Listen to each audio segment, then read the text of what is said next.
Exactement. Voilà, mesdames et messieurs, en qualité de président de Free the Bees, j'ai l'honneur ce soir de vous accueillir et de vous remercier d'être présent à cette conférence. Cette conférence s'inscrit dans notre cycle Abeilles en liberté, pardon, Abeilles sans frontières. Abeilles en liberté, c'est une revue française que j'aime beaucoup aussi. Et voilà, Abeilles sans frontières. Nous avons débuté ce cycle de conférences en 2020 par une grande conférence qui a eu un grand succès. Et puis, nous avons repris ça maintenant cette année avec, disons, nos partenaires qui sont Honeybee Wild de Luxembourg, Apis Arborea du USA et puis Natural Keeping Trust en Grande-Bretagne. Ce soir, j'ai l'honneur et le plaisir d'accueillir notre directeur général André Vermelinger, qui est aussi le fondateur de Free the Bees. Free the Bees fondé déjà maintenant il y a une dizaine d'années. Voilà, André, je te passe directement la parole. Nous avons 1 heure de temps devant nous pour écouter tes bons conseils. Merci beaucoup et bonsoir. C'est un plaisir de pouvoir parler de cette méthodologie apicole. À mon avis, un point clé dans l'apiculture qui n'existait pas avant. Et je vais vous montrer pourquoi je pense que c'est important.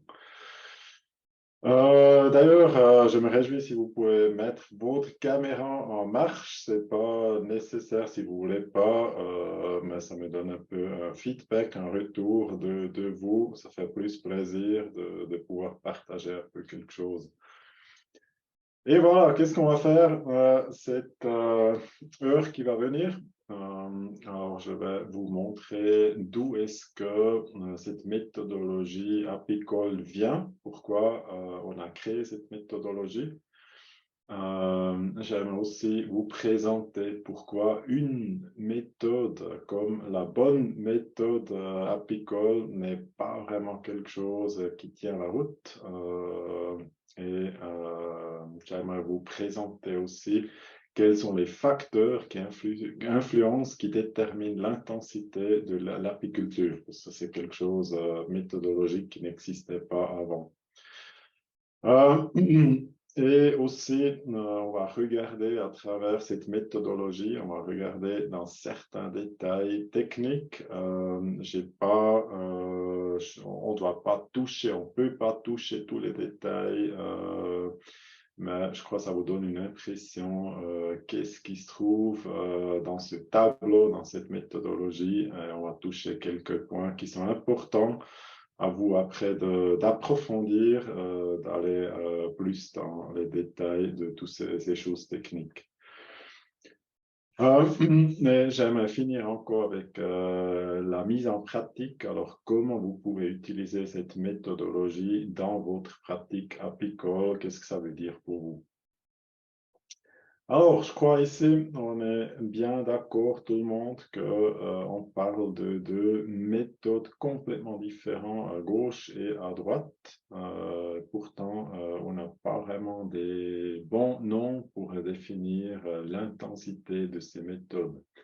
Si maintenant je change l'image de gauche, ça devient déjà un peu plus compliqué. Alors ici, on a aussi deux méthodes, voire trois méthodes complètement différentes, mais ça se voit plus vraiment. Et quand j'ai commencé l'apiculture, les premiers 10 ans, j'avais beaucoup de discussions avec des gens qui disaient par exemple, oui, moi j'ai une varée et je suis beaucoup plus proche de la nature que vous avec les Russes suisses.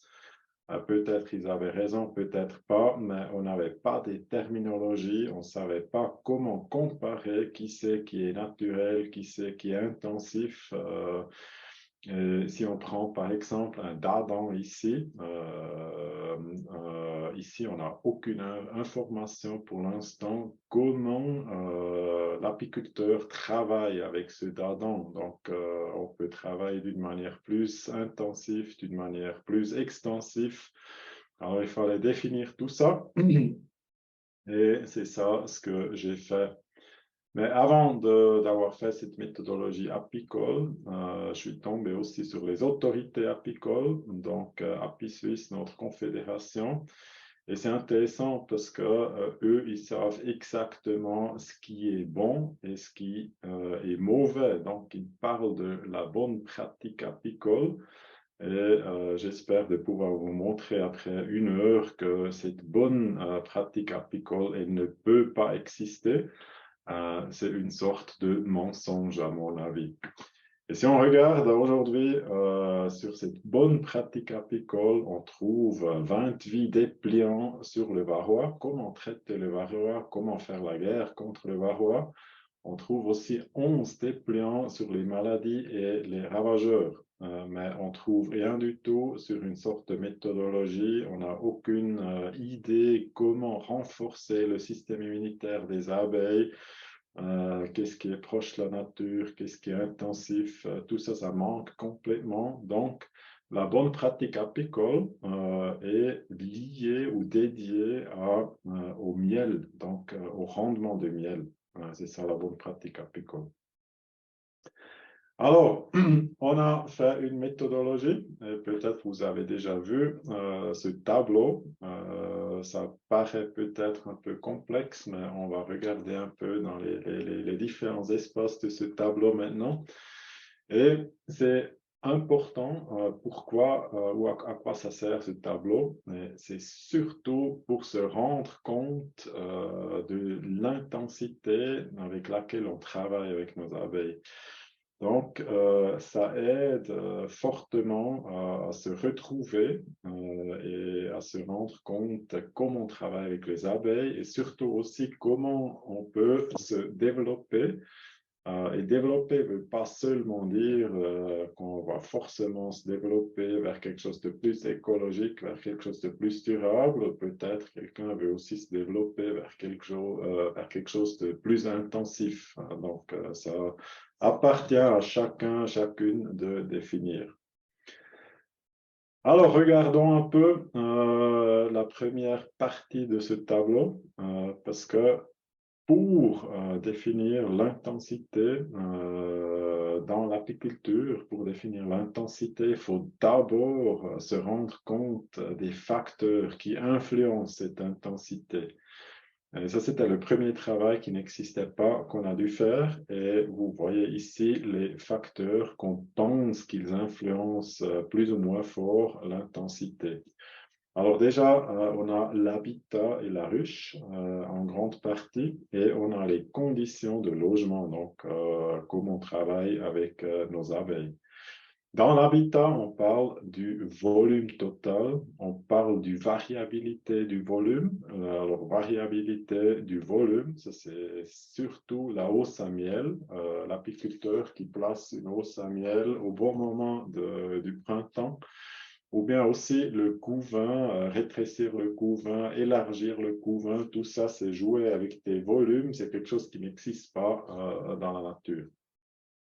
Après, on a la géométrie, donc est-ce qu'on parle plutôt d'une ruche cylindrique ou est-ce qu'on parle plutôt de quelque chose de carré, carré avec les angles qui sont énergétiquement morts, où il y a l'eau condensée, il y a plein de problèmes.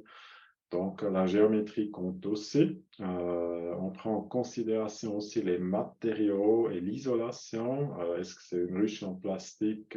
Est-ce que c'est une ruche en bois? Est-ce que c'est isolé? C'est pas isolé, avec tous les pour et les contre. On parle des parois intérieures. Est-ce que c'est rugueux? Est-ce que c'est tout lisse? Et on va voir avec le système immunitaire des abeilles pourquoi ça c'est important. Et on parle aussi de la construction des rayons. Est-ce que c'est une bâtisse naturelle, une bâtisse stable? Est-ce qu'on parle des cadres mobiles avec les feuilles de cire gaufrées et tout ça? On parle de la reproduction artificielle, élevage intensif ou bien plutôt l'essaimage naturel. On parle du nourrissement. Est-ce qu'on nourrit, est-ce qu'on nourrit pas? Est-ce qu'on nourrit du sucre? Est-ce qu'on nourrit du miel? Tout ça. Et les traitements contre le varroa et la densité des colonies. Donc tout ça, c'est des facteurs qui influencent fortement l'intensité avec laquelle je travaille avec mes abeilles.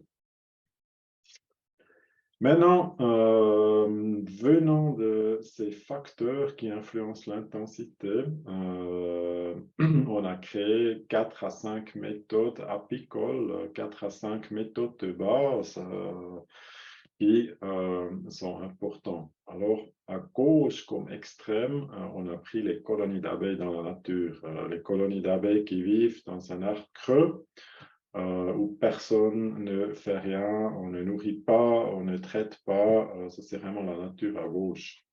Si on prend l'autre extrême à droite, ça c'est l'apiculture intensive. Et vous allez voir aussi dans quelques instants comment cette apiculture intensive elle ressemble à ce qu'on appelle la bonne pratique apicole de nos autorités. Et maintenant, venu de ces deux extrêmes, à gauche et à droite, on a créé 3 méthodologies qui essaient de diversifier un peu les différentes méthodes.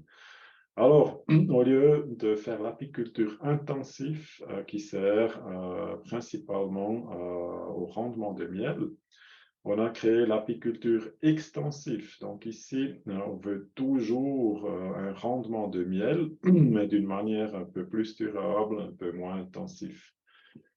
Et maintenant, l'élevage d'abeilles en rapprochant avec la nature, ça c'est quelque chose qui est déjà beaucoup plus proche de la nature. Et ici, le but, c'est plus de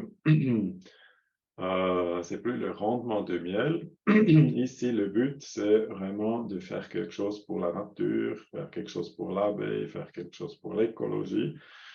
Et on va voir ce que c'est. Et on a encore une troisième là entre les extrêmes, ça c'est l'accompagnement des abeilles selon la nécessité de l'espèce. Alors, on va remplir un peu ce tableau avec les premières images pour que vous puissiez vous faire une idée comment ça pourrait être. Je crois qu'on est tout à fait d'accord que dans la nature, il y a surtout la cavité d'arbre qui représente l'habitat naturel des abeilles. Alors là, il n'y a pas trop de discussion. Maintenant, où on pense qu'on peut créer, nous, le plus proche de la nature, ça c'est la cavité d'arbre faite selon la technique du Moyen Âge, donc l'apiculture forestière ancestrale, ce qu'on appelle en allemand Zeilerei. Donc ça c'est les apiculteurs du Moyen Âge qui ont appris à creuser des arbres vivants et on pense aujourd'hui que ça c'est l'habitat le plus proche de la nature qu'on peut reproduire pour les abeilles. Si on va un peu plus loin, toujours assez proche de la nature, mais déjà un peu différent, c'est la ruche-tronc. C'est déjà plus la même chose comme un arbre vivant, mais toujours très proche de la nature. Et ces dernières années, on a aussi appris de créer des imitats de cavités d'arbre, donc les fameux Swiss Tree, et aussi d'autres modèles comme les ruches en terre cuite qui sont produits par Patricia Mayer en France, assez intéressant au niveau de la forme. Et aussi au niveau de la forme et au niveau de l'isolation, c'est aussi les ruches en paille. Ici, c'est ce qu'on appelle Sandhive, Weissenseife Hängekorb en allemand. Je ne sais pas s'il y a un mot en français, je ne crois pas. Alors, des habitats assez intéressants. Et ici, vous voyez une de mes varées un peu modifiées, donc une ruche varée sans les varettes avec un croisillon, avec la bâtisse naturelle à l'extrême qui est aussi assez intéressant. Alors, on continue. Là, ça c'est un dardin que j'ai modifié un tout petit peu. Donc, ici, le but, c'est de faire du miel. Mais j'ai quelques modifications, comme par exemple le coussin varé pour enlever un peu cette humidité qui vient d'une ruche qui est trop grande, si on veut. Je travaille un peu différent avec les cadres mobiles, avec les feuilles de cire gaufrées et surtout, je ne traite pas, je fais un retrait complet du couvain et on va parler un peu plus tard de ce retrait complet du couvain. Donc ici, c'est du miel sans chimie, ce qui est aussi intéressant. Et là, on finit avec l'apiculture plutôt intensif, donc ce qu'on voit plutôt au niveau suisse alémanique, les ruchers suisses, qu'on voit plutôt au niveau de la Romandie, tardant en plastique bien dense, avec une densité d'abeilles localement qui est très haut. Maintenant, ce qui est important de comprendre, c'est qu'il y a deux côtés principaux dans ce tableau. Donc, il y a une côté gauche et une côté droite de ce tableau. Et la côté droite, on a surtout comme but de produire du miel.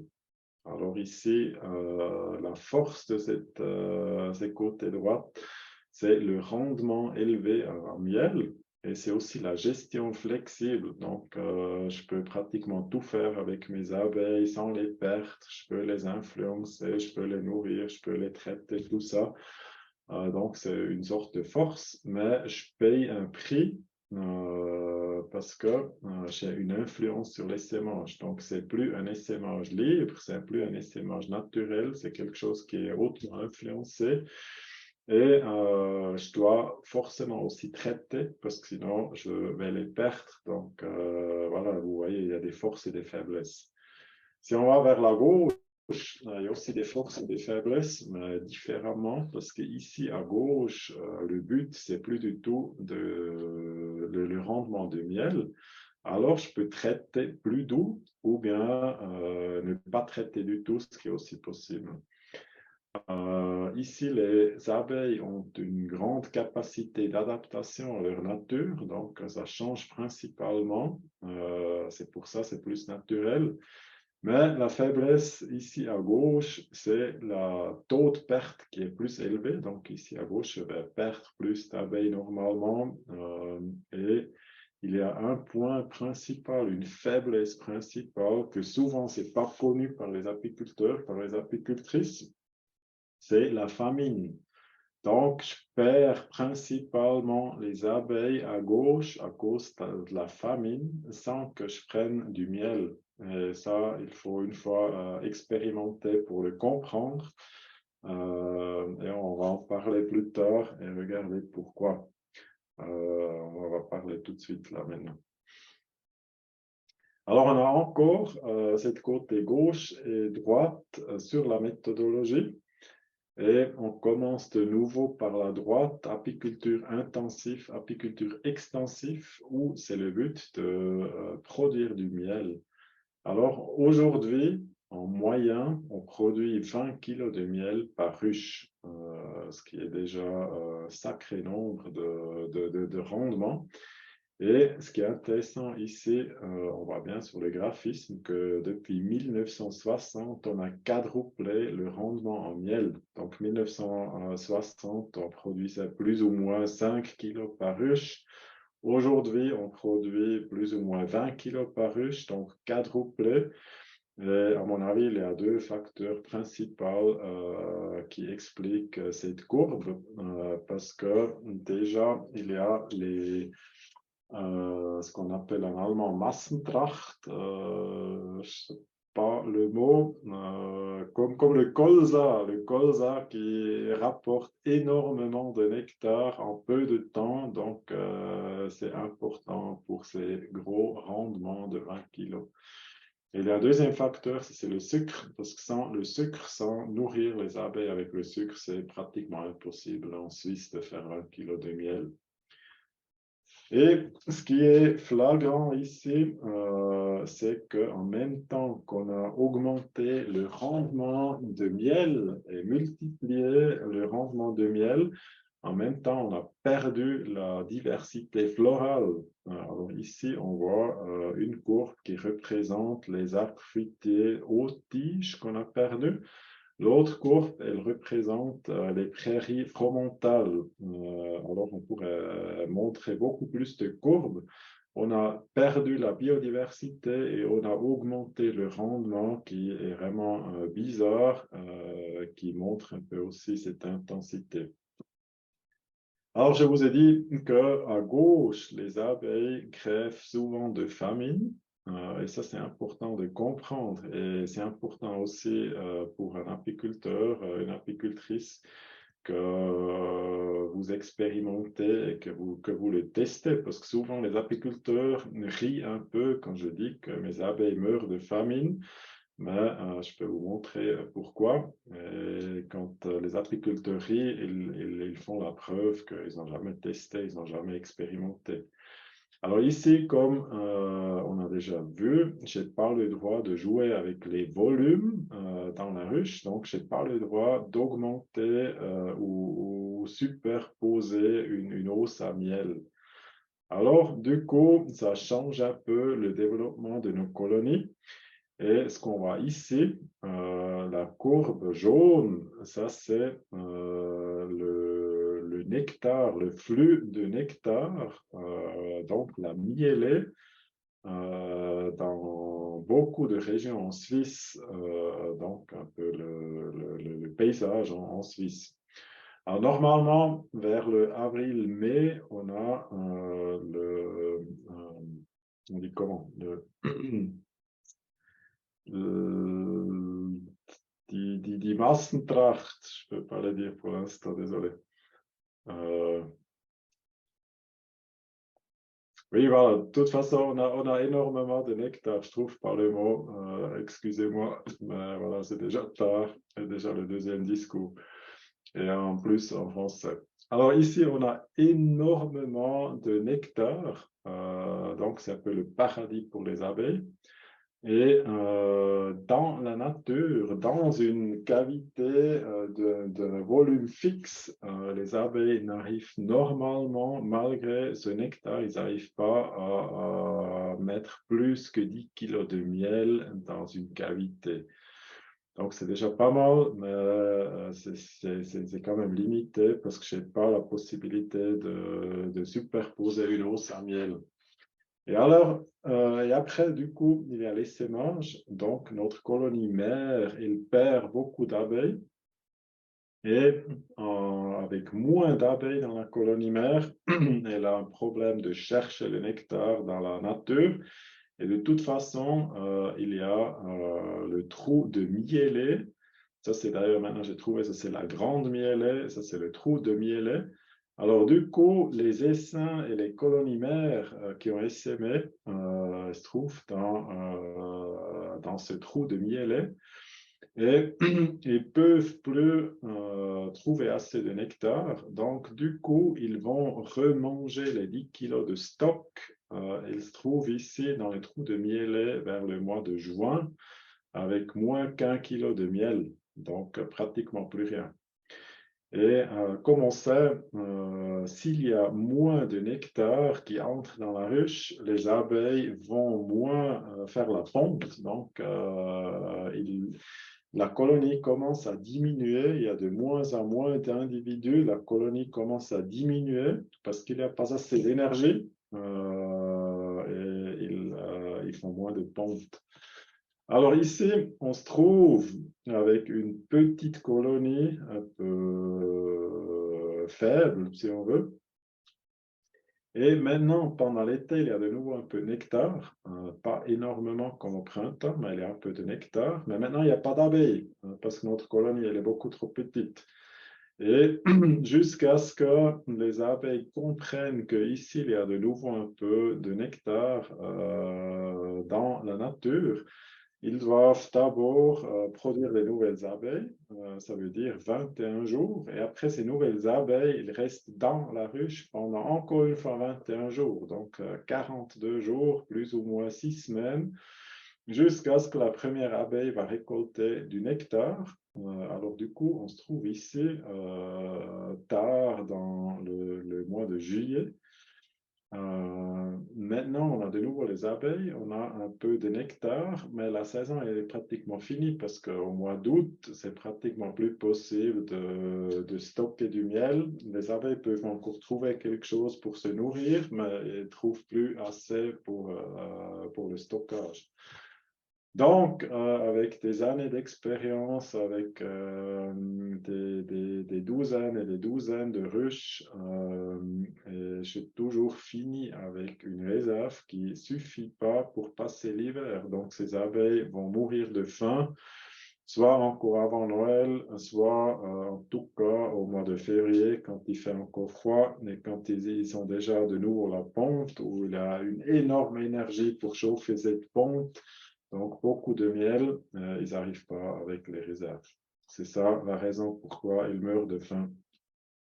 Et maintenant, vous voyez la différence à gauche, ils meurent de faim. À droite, on récolte 20 kilos de miel. Alors, il n'y a personne qui peut renier que c'est une certaine intensité avec laquelle on travaille dans l'apiculture. C'est ça un peu l'idée de montrer ça ici avec ce tableau. Alors, comment produire ces 20 kilos de miel? Je crois que vous connaissez bien aussi, je ne vais pas entrer en détail, mais je crois que ce qui est important, c'est de comprendre que le premier facteur qui détermine l'intensité, qui détermine le montant de miel, ça c'est la mise en place des hausses à miel. Et ça, souvent, les apiculteurs ne se rendent pas compte, mais de mettre la hausse à miel, c'est le grand élément d'intensité. Et il y a un petit effet ou un grand effet secondaire qu'on ne voudrait pas, une sorte de dégât collatéral. Ça, c'est l'influence sur les sémages. Parce que si on a plus de miel grâce à la hausse à miel, on influence fortement et négativement les sémages, donc impossible pour les abeilles de s'adapter à la nature, impossible d'apprendre à essaimer comme il faut, donc tout est déréglé si on veut. Mais après, on a aussi les cadres mobiles avec les feuilles de cire gaufrée. Et là, c'est surtout aussi les cellules qui sont on dit comment, pré-faites. On force les abeilles d'élever des femelles, parce qu'on ne veut pas les faux bourdons, on ne veut pas les mâles. Alors là aussi, des critères d'intensité. On crée d'ailleurs une abeille normée à 5,4 mm. Donc, toute l'Europe, toutes les abeilles qui volent normées à 5,4 mm. Personne n'a jamais réfléchi qu'est-ce que ça veut dire s'il n'y a pas des effets collatéraux. Parce que si moi, je mesure mes cellules sur la bâtisse naturelle, sur un pain de cire, j'ai des cellules entre 4,8 mm et 5,4 mm. Donc, j'ai une diversité qui, à mon avis, pourrait très bien être important pour la résistance, pour la résilience des abeilles. Alors voilà, après on a encore l'alimentation, nourrissement en sucre, on a l'élevage, importation des abeilles, élevage de pure race, tout ce que vous voulez. Et avec tout ça, comme effet secondaire, comme symptômes, il y a les maladies, il y a les parasites, il y a le système immunitaire qui est plus bas. Donc, du coup, on a besoin des médicaments pour traiter les symptômes. Ça, c'est plus ou moins ce qu'on fait là-dessus. Et maintenant, où ça devient vraiment un peu schizophrénique, c'est que tout ça, toute cette intensité pour produire du miel, on fait pour quelque chose qui n'est pas important, parce que ce qui est important au niveau économique, ce qui est important au niveau écologique, ça, c'est la pollinisation.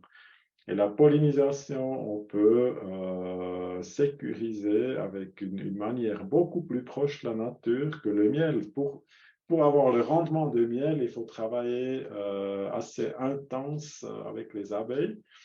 mais on travaille d'une manière intense pour produire un produit qu'on n'a même pas besoin. Ce qu'on aurait besoin, ce serait la pollinisation faite dans la manière proche de la nature avec nos abeilles. Donc, vous voyez un peu, on produit le faux produit d'une manière assez intense. Alors, où est-ce que je suis avec mon apiculture maintenant? Où est-ce que vous êtes avec votre apiculteur et comment vous pouvez vous développer? On va regarder maintenant un peu plus proche dans certains détails techniques de ce tableau. Et on commence avec le choix de l'habitat, sans se perdre dans les détails de nouveau. Vous pouvez tout lire vous-même. Sous le tableau, il y a toujours les références sur les travaux, les livres, les études qui ont été faites. Donc, vous trouvez plein d'informations publiées. Et d'ailleurs, c'est transparent. Vous allez aussi les trouver un peu plus tard sur notre site web de Free the Bees. Vous pouvez les télécharger et là, vous avez accès à tous les liens où vous trouvez les documents. Alors, l'habitat et la ruche, là, ce qui est important, comme déjà dit, c'est le volume total, la variabilité du volume, géométrie, tout ça.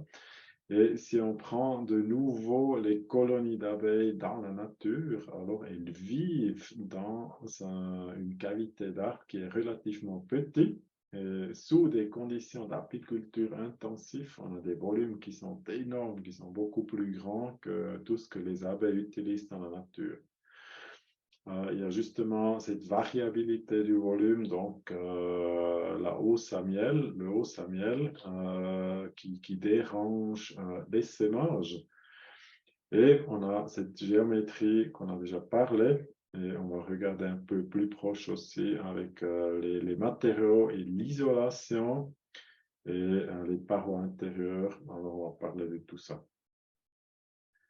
Alors là, les fameuses images qui ont fait beaucoup de bruit un peu ces dernières années, ça c'est les caméras thermiques, les photos qui ont été faites par Torben Schiffer à Hambourg.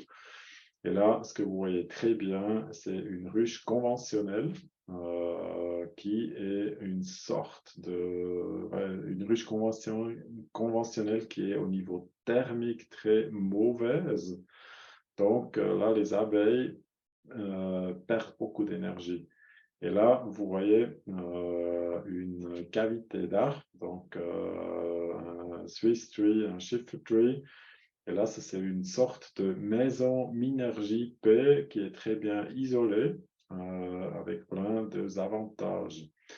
Et si on regarde la différence par exemple de la consommation hivernale de la colonie de miel, dans une bonne cavité qui est bien isolée, notre colonie d'abeilles peut faire l'hiver avec 3 kg de miel et dans une ruche conventionnelle, elle a besoin de 20 kg de miel. Donc, un facteur énorme, on parle d'un facteur entre 5 et 10, suivant les chiffres, que les abeilles doivent travailler plus sur l'année. Et si vous voulez faire la comparaison, ce serait comme si vous deviez travailler pas 40 heures la semaine, mais 5 fois plus ou 10 fois plus. Vous n'avez même pas assez d'heures. Donc, on demande des abeilles quelque chose qui est impossible pour nous de travailler autant. Alors, si on regarde après dans une bonne ruche, une bonne cavité, c'est déjà mieux isolé. On a besoin de moins d'énergie et il y a moins le problème de l'air humide qui condense dans les angles qui sont froids. Il n'y a pas le problème de moisissure. Donc, les abeilles ne sont pas détoxifiées ou non, comment dire, intoxifiées par la moisissure comme dans une ruche conventionnelle. Donc, plein de facteurs qui diffèrent. C'est pour ça qu'on met cette importance à l'habitat. Quelqu'un qui a aussi parlé de l'habitat et de tout ce qui est important au niveau de l'isolation et l'habitat, c'est ce fameux Johann Thür, 1946. Donc son bouquin, c'est quelque chose de vraiment intéressant à lire et on l'a traduit. J'espère que j'ai trouvé le bon lien ici. Mais en tout cas, vous trouvez la traduction chez nous, je crois dans les bulletins, Free the Bees, vous trouvez la traduction en français. Donc, c'est quelque chose qui est important, quelque chose qui est puissant. Connu depuis 1946, pas connu jusqu'à aujourd'hui par l'apiculture. Donc, c'est vraiment dommage. On sait beaucoup plus que ce qu'on utilise et ce qu'on respecte. Alors là, il y a les conditions d'élevage qui sont très importantes aussi pour définir justement cette intensité. On a la reproduction, donc est-ce qu'on a l'essaimage vraiment libre par les colonies d'abeilles dans la nature? Est-ce qu'on a un essaim qui est peu influencé dans l'élevage des abeilles en rapprochant avec la nature, ou est-ce qu'on dérange l'essaimage avec l'apiculture extensive ou intensive? Donc, vous voyez un peu l'idée de ce tableau, comment on travaille avec. Après, on a le nourrissement. C'est clair que les colonies d'abeilles dans la nature, elles ne sont pas nourries, elles ne sont ni traitées non plus. Ça, c'est les traitements contre les varroa. Et dans l'apiculture intensive, on utilise des grandes quantités de sucre, on essaie de stimuler les abeilles, on fait plein de choses à travers le nourrissement. Et par conséquence aussi de tout ce qu'on fait, on utilise l'acide formique, on utilise l'acide oxalique, même certains utilisent même les acaricides synthétiques. On découpe, on élimine les faux bourdons, donc plein de méthodes pour lutter contre les symptômes qui ne devraient même pas être présents. Et après, la densité des colonies, et maintenant on va parler plus proche du traitement contre le varroa et la densité des colonies. Alors là, traitement contre le varroa, ce qui est absolument important aussi, c'est que le traitement, il doit aussi être diversifié et le traitement, il doit être choisi selon l'intensité sur la méthodologie apicole. Alors, certains apiculteurs, ils disent que, par exemple, les huiles essentielles, ça ne fonctionne pas parce qu'ils n'ont pas compris la méthodologie. Alors, ce qu'ils font, c'est l'apiculture intensive. Ils ont comme but de faire un maximum de rendement de miel, mais ils essayent de traiter avec les huiles essentielles qui vont très, très bien pour l'élevage d'abeilles en rapprochant avec la nature, mais qui ne marchent, à mon avis, pas vraiment avec une apiculture intensive. Donc, il faut choisir la méthode de traiter contre les varroa. Il faut choisir aussi selon l'intensité, selon le degré d'intensité. Et pour chaque méthode, on propose des autres méthodes de traitement. Alors, quelque chose qui est très intéressant à mon avis, et encore trop peu connu par les apiculteurs, ça c'est cette méthode selon Dr. Ralf Büchler de Kirchhain en Allemagne. C'est le retrait complet du couvain qui va très bien pour l'apiculture extensive. Et Büchler, il montre bien comment il peut produire autant de miel comme ceux qui travaillent d'une manière intensive, mais sans aucune chimie. Donc vraiment une bonne alternative, une bonne méthode, sans chimie et quand même des colonies saines et quand même du miel. Donc ça, c'est important. Et là, vous trouvez aussi le concept très bien décrit, chaque étape, comment faire avec des images. Et il montre aussi des études, et là, il montre quel est le meilleur moment pour faire ce retrait complet du couvain. Chez lui, ça c'est mi-juillet. Chez moi, en Fribourg, ça fonctionne aussi mi-juillet. Donc, c'est quelque chose vraiment de très intéressant. Pas de chimie, des colonies vitales pas de problème de varroa et quand même du miel. Donc, c'est vraiment une bonne alternative à tester. On a pu traduire son concept qui était en allemand. Il existe maintenant en français, donc vous allez trouver aussi sur notre site. Et oui, je pense que c'est important d'une fois tester cette méthodologie. Elle me plaît vraiment bien. Et je tiens à préciser d'utiliser cette méthode à l'origine et pas toutes les autres méthodes qui sont gentiment proposées par les autorités.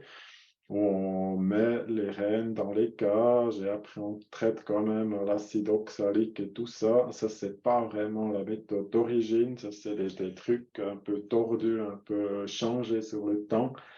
Je préfère la méthode d'origine comme elle est présentée ici dans ce concept. Mais il y a aussi la possibilité de ne pas traiter du tout, quelque chose que souvent les apiculteurs n'osent pas, mais de toute façon que les abeilles et les varrois peuvent coexister, ça on sait depuis très très longtemps. Donc, c'est prouvé scientifiquement par plusieurs reprises, c'est vérifié de nombreuses fois dans la pratique, donc tout est possible. Et là, il y a un exemple de Wales, de Clive et John Hudson. Et eux, ils font des statistiques sur 1096 colonies qui ne sont pas traitées, 477 colonies qui sont traitées. Et ce qui est absolument époustouflant, c'est qu'ils ont 6% moins de pertes hivernales pour les ruches qui ne sont pas traitées. Alors, c'est le rêve. Ils ne traitent pas, ils ont moins de pertes hivernales. Et en gros, sur les 5 années sans traitement, ils avaient 13% de pertes. Donc, même en Suisse, même avec une folie de traitement, 3 fois, 4 fois avec l'acide oxalique, l'acide folique, on n'arrive pas avec ces chiffres. Donc, c'est vraiment quelque chose à creuser plus profond et à commencer à réfléchir dans l'apiculture, comment on peut mettre ça aussi en place. La densité des abeilles, quelque chose, un facteur qu'on peut influencer à 100% nous-mêmes. Donc, on peut faire qu'est-ce qu'on veut. On ne doit pas attendre à personne. Et on voit que dans la nature, il y a 1 à 5 colonies par kilomètre carré. Et nous, dans un rucher suisse, on a 10 à 20 colonies par quelques mètres carrés. Donc, c'est une densité qui est énorme, une densité qui est plus haute que chez les pondeuses, les poules dans les batteries. Donc, c'est quelque chose qui est vraiment à réfléchir, à changer. D'une côté, on favorise les maladies, donc la propagation des maladies. De l'autre côté, on se met en concurrence avec toutes les abeilles sauvages et les autres insectes. Donc, on travaille à quelque part contre la biodiversité, ce qui fait vraiment réfléchir aussi. Alors maintenant, ce qu'on a vu jusqu'à maintenant, l'élevage et l'habitat, donc la méthodologie avec laquelle on travaille avec ces abeilles, ça influence fortement aussi la santé des abeilles. On va parler un peu plus profond du système immunitaire tout à l'heure. Mais il y a plusieurs facteurs qui sont importants. Donc, les effets de ce qu'on fait, ça a un effet, c'est la sélection naturelle. La sélection naturelle chez les colonies d'abeilles dans la nature, mais absolument inexistante dans l'apiculture intensive. Donc, les abeilles ne peuvent pas s'adapter à leur nature et encore moins au changement de la nature. On parle de l'effet de l'échauffement climatique, donc les abeilles doivent s'adapter si on veut ou pas. C'est uniquement possible dans la nature. On parle aussi de la biocénose. Biocénose, c'est une sorte de diversité qui s'installe dans une bonne ruche, dans une cavité d'arbre. Donc ici, sous des conditions naturelles, la diversité elle est riche et elle est équilibrée. On a par exemple les 30 sortes d'insectes qui vivent avec les abeilles, les 170 sortes de mythes qui vivent avec elles, et aussi les 8000 micro-organismes qui vivent avec les abeilles. Tout ça, c'est important. Et sous des conditions d'apiculture intensives, plus ou moins inexistantes, ou bien complètement déséquilibrées. Alors, du coup, il y a les mauvaises bactéries qui se multiplient, du coup, il y a les virus qui se multiplient. Alors, tout ça, c'est que des symptômes, ce n'est pas les causes, ou les causes sont des fausses méthodologies. Et voilà. Alors, on a aussi comme influence le système immunitaire externe, système immunitaire interne, qu'on va regarder tout à l'heure. Très fascinant. Tout notre focus devait être comment augmenter le système immunitaire des abeilles, donc comment augmenter leur santé. On ne devrait pas mener une lutte contre les varrois, on devrait vraiment s'investir pour une santé pour le système immunitaire des abeilles. Ça, c'est un combat complètement différent. Alors, le reste, on a déjà dit. Maintenant, on va regarder ce système immunitaire à travers une étude qui me plaît beaucoup, là, de Evans et Spivak. Vous avez ici aussi tout ce qu'il vous faut pour trouver cette étude. Et ce système immunitaire, il est très complexe, très fascinant. Alors déjà, une abeille comme individu, elle a un système immunitaire comme nous, un système immunitaire au niveau individuel. Mais après, deux abeilles, elles peuvent lutter contre certaines choses ensemble. Donc ici, on parle par exemple du fameux grooming. Donc c'est une sorte de... une abeille qui enlève un varroa de l'autre. C'est le grooming, comme un peu les singes qui se nettoient des puces. Après, au niveau de la colonie, du coup, le C ici, alors, par la différenciation des tâches, les abeilles peuvent se protéger des pathogènes. Donc, il y a par exemple les jeunes abeilles qui sont sur la ponte qui est très sensible aux pathogènes. Et il n'y a que les vieilles abeilles qui vont chercher du nectar et du pollen.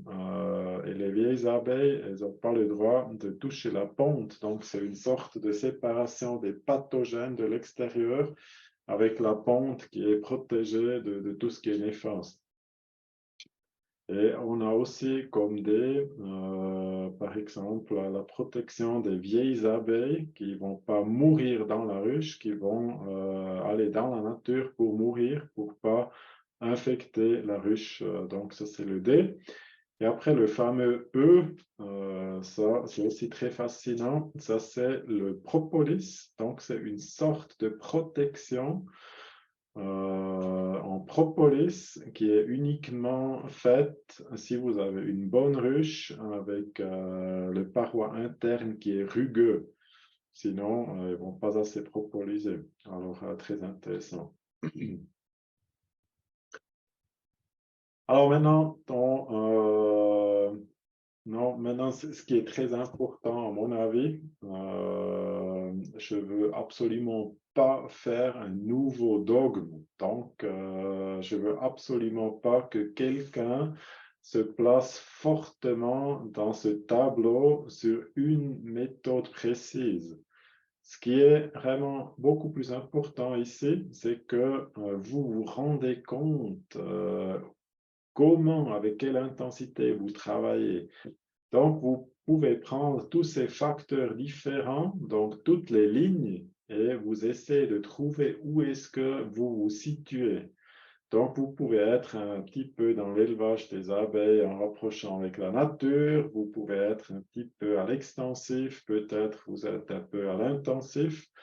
Ça ne me dérange pas du tout. Ce qui est important, c'est juste que vous avez une notion comment vous travaillez sur quel facteur, avec quelle intensité et comment vous puissiez vous développer si vous voulez devenir plus naturel ou aussi plus intensif. Et maintenant, on va parler de la mise en pratique, comment vous pouvez utiliser maintenant cette méthodologie. Et là encore, normalement, si quelqu'un entre dans l'apiculture, ils vont directement acheter une ruche. Et normalement, la ruche de l'ami d'apiculteur ou du grand-parent ou d'un parrain apicole, donc, à mon avis, c'est complètement faux. La réflexion ne commence pas par un modèle de ruche. La réflexion commence par les buts personnels. J'ai créé ce graphisme ici pour vous montrer un peu. Alors, vous savez surtout vos objectifs personnels. Un apiculteur professionnel qui va nourrir sa famille, il a tout à fait raison et droit de dire, moi je veux un rendement de miel, c'est rien que normal. Rien n'est faux, mais je crois un apiculteur, une apicultrice qui fait ça comme un hobby, il a aussi le droit de dire, oui, le miel, c'est bien joli pour moi-même, mais je n'ai pas besoin de produire, je n'ai pas besoin de vendre.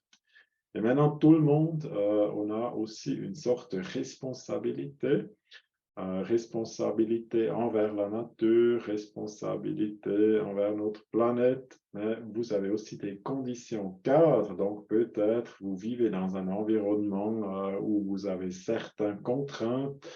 Par exemple, si vous avez une race qui est protégée, les abeilles noires ou je ne sais pas quoi, ou si vous avez déjà une densité qui est trop haute dans votre environnement, donc vous mettez en considération les conditions cadres.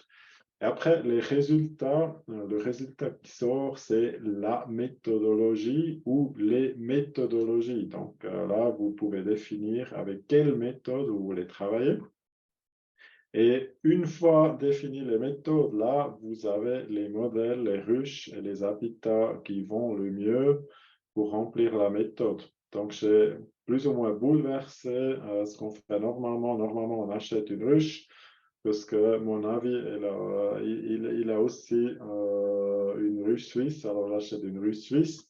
Je vous demande plutôt de réfléchir qu'est-ce que vous voulez, quels sont vos objectifs, quelles sont les conditions cadres, votre responsabilité, et après de choisir les méthodes. Et là, pour faire une image, ce que ça veut dire, ça c'est une sorte de portefeuille, juste un exemple d'une portefeuille pour une apicultrice amateur, un apiculteur amateur. Et vous pouvez, par exemple, prendre 4 dadans et vous travaillez d'une manière extensive avec ces dadans. Donc ici, vous allez surtout produire du miel, peut-être des nucléi, un peu la multiplication des abeilles, et vous allez aussi sécuriser la pollinisation. Si vous prenez 2 varets, vous travaillez proche de la nature, donc sans hausse à miel, il n'y a pas de miel, mais ces abeilles vont surtout essaimer d'une manière très régulière. Donc là, vous pouvez produire des abeilles, des essaims, et vous pouvez aussi polliniser. Et vous prenez encore une ruche tronc, et là, vous ne faites plus rien, vous ne nourrissez pas, vous ne traitez pas. Donc, vous avez pas mal de pertes, vous avez des colonies qui sont plus petites. Donc, là, vous faites surtout l'écologie. Théoriquement, aussi la pollinisation, mais étant donné que les colonies sont plus petites, étant donné que vous avez des pertes un peu plus hautes, alors c'est un peu relatif là, pour la pollinisation. Alors voilà une portefeuille en général pour un apiculteur qui veut vraiment diversifier avec ses méthodes. Et je me permets de dire encore 2-3 mots sur Free the Bee, sur les domaines d'intervention. On travaille sur 3 domaines d'intervention. On est absolument persuadé que les abeilles doivent retourner dans la nature, parce que uniquement dans la nature, ils sont liés à la sélection naturelle. Ça, c'est le pool génétique qu'on aura besoin parce que ça, c'est les seules abeilles qui sont vraiment adaptées à leur nature. L'apiculture a un grand potentiel de devenir plus durable. C'est ce qu'on a parlé là cette dernière heure. Donc, l'outil clé, c'est justement cette méthodologie apicole où vous avez une notion comment vous développer, comment devenir plus durable. Et après, on a encore l'amélioration de l'habitat parce que partout où les abeilles dans la nature ne sont plus capables à vivre sans apiculteurs, il faut qu'on améliore la nature. Je crois que le premier point, c'est vraiment planter des fleurs, augmenter la diversité florale, mais il y a certainement aussi la diminution de toutes sortes de poisons environnementaux. Et surtout aussi de procurer des cavités d'arbres dans la nature, parce que ces cavités d'arbres, comme habitat naturel des abeilles, n'existent plus vraiment. Ces cavités sont devenues rares. Et voilà encore le comité de Free the Bees avec notre président ici présent, Trey Dunon.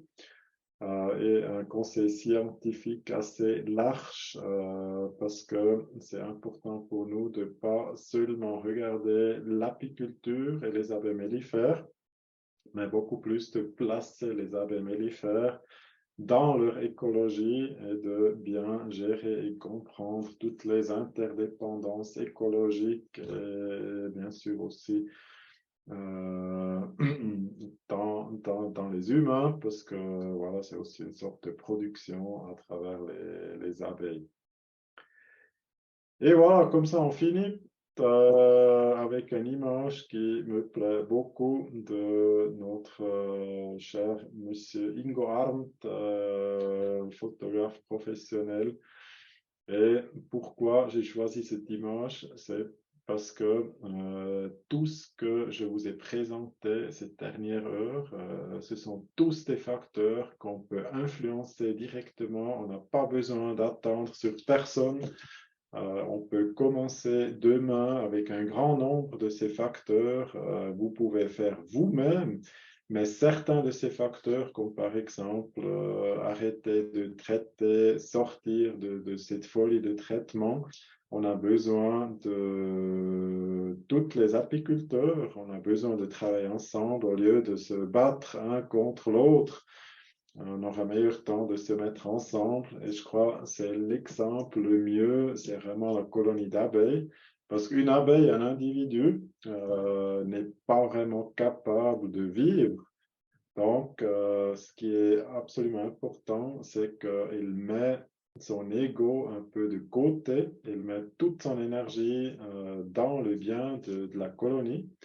Et je vous demande d'avoir les mêmes idées, de résoudre tout ce qu'on a devant nous, tous les challenges autour de la nature, autour de ces abeilles, de résoudre ensemble, parce qu'ensemble, on est très fort, on peut faire la même chose comme les abeilles. Alors voilà, je vous remercie beaucoup pour votre attention, pour votre temps. Et j'aimerais bien vous donner encore un peu de temps pour demander des questions. Et mettez directement le micro en route. On n'est pas très nombreux, donc demandez déjà directement vos questions.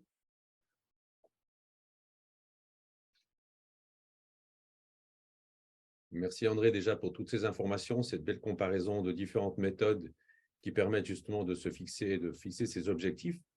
J'ai aussi mis dans le chat le lien vers notre chaîne YouTube qui vous permettra de retrouver cette conférence ultérieurement. J'ai aussi mis un lien pour un sondage et il est important pour nous d'avoir votre feedback de façon à pouvoir améliorer aussi notre présentation et de répondre aussi à vos attentes. Voilà, si quelqu'un veut prendre la parole, voilà, Anita.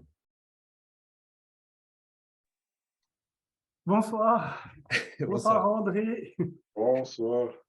Donc c'est Vincent et Anita et Marnie du Jura. Moi, j'ai une question.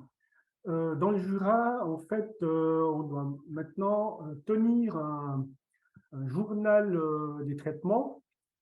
On doit le garder 3 ans, il doit être mis à la disposition des inspecteurs.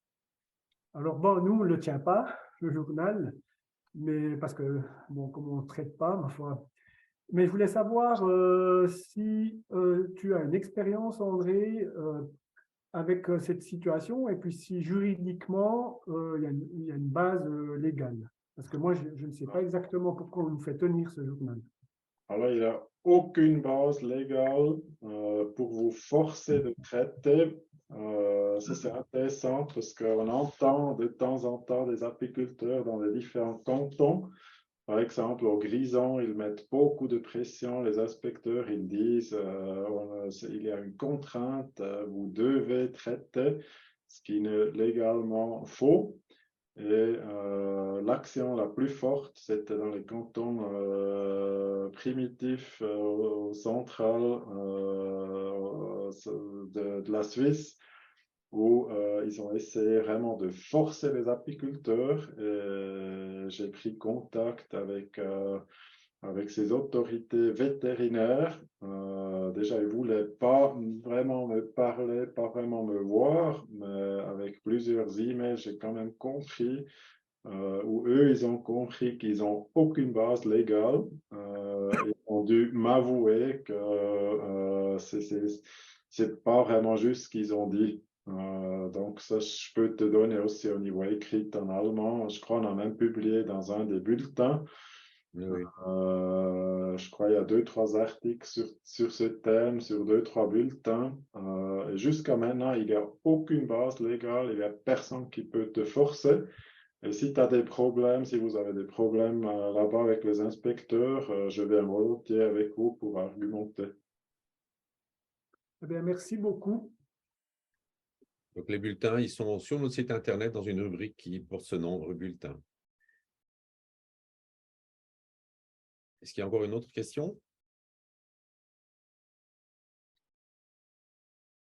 Vous pouvez toujours nous joindre aussi sous l'email bi@freethebees.ch. C'est un email qui est lu par le comité, justement. Nous pourrons répondre à ces questions ultérieurement. Laissez aussi des informations sur soit notre chaîne YouTube, soit sur notre site internet. N'hésitez en tout cas pas à nous laisser vos messages si des questions viennent par la suite aussi. C'est avec plaisir qu'on nous y répondrons. Alors, super, merci beaucoup. Et je vous souhaite une bonne soirée. Bonne soirée à tout le monde. Merci. Merci à vous et merci beaucoup pour cette intéressante intervention. Merci, parfait. Merci, super.